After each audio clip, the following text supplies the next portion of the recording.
Ever feel like you're doing everything right, but life just keeps knocking you down? Today we're talking about a story that hits right at the heart of that feeling, the story of a man named Job. Imagine this. Job was the kind of person who had it all: a loving family, incredible wealth, and the respect of his entire community. He was, by all accounts, a good and upright man. But then, in the blink of an eye, his world crumbled. It started with news that thieves had stolen his oxen and donkeys. Before he could even process that, another messenger arrived. A fire from the sky had burned up his sheep and shepherds. Then raiders took his camels. The blows kept coming, one after another, faster than he could breathe. The final, most devastating news came last. A powerful wind collapsed the house where all his children were gathered, and they were gone. In a single day, Job lost everything he held dear: his wealth, his livelihood, his children. And as if that wasn't enough, his own body turned against him. Painful sores erupted all over his skin. From the soles of his feet to the crown of his head, he was left sitting in ashes, scraping his wounds, a shadow of the man he once was. The suffering was so immense, so unbearable, that his own wife, seeing his agony, said to him, "Are you still holding on to your integrity? Just curse God and die." Think about that for a moment. The one person who should have been his closest comfort suggested he give up completely.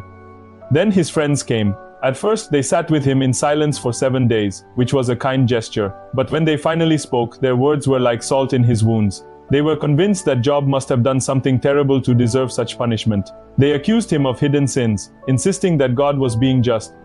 They tried to reason away his suffering, to fit it into a neat little box of cause and effect. "You must have sinned," they said, "so just confess, and everything will be fine." But Job knew in his heart that wasn't true. He had lived an upright life. This is where the story gets incredibly powerful.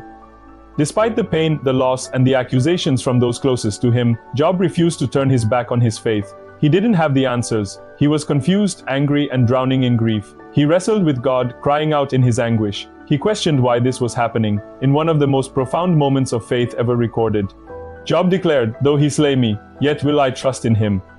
Even if it meant his own death, even if he never got an explanation, his trust would remain. He held on to the belief that there was a bigger picture, something beyond his own limited understanding. He didn't pretend the pain wasn't real. He screamed it out to the heavens, but he did it while still facing toward God, not away from him. After all the arguments from his friends and all of Job's desperate pleas, God finally answered. But the answer wasn't what anyone expected. God didn't give Job a list of reasons for his suffering. He didn't explain the cosmic drama that had been unfolding. Instead, speaking from a whirlwind, God responded with questions of his own.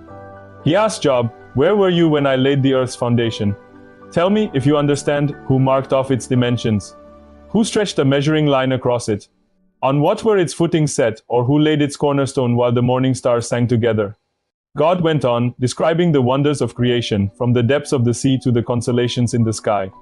Through these questions, God wasn't belittling Job. He was expanding his perspective. He was showing Job that the universe is vast, complex, and operates on a level of wisdom far beyond human comprehension. The point wasn't for Job to understand the why behind his personal suffering, but to trust the who in charge of everything.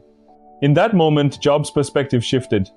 He realized that true faith isn't about having all the answers. It's about trusting the one who does, even when life makes no sense. And what happened in the end? After Job learned this profound lesson in humility and trust, God restored his life. He didn't just give him back what he had lost. He gave him double: more livestock, more wealth, and a new family, 7 more sons and 3 more daughters. He lived a long, full life. The story of Job teaches us that endurance doesn't erase pain. It doesn't mean we won't grieve or question things, but it does show us that our suffering can have a purpose. It can deepen our faith, reshape our perspective, and ultimately lead us to a more profound understanding of who God is. It reminds us that even in our darkest moments, when everything seems lost, there is hope in holding on. Thanks so much for watching. If this story resonated with you, hit that like button. And subscribe for more content that dives deep into life's biggest questions. See you next time.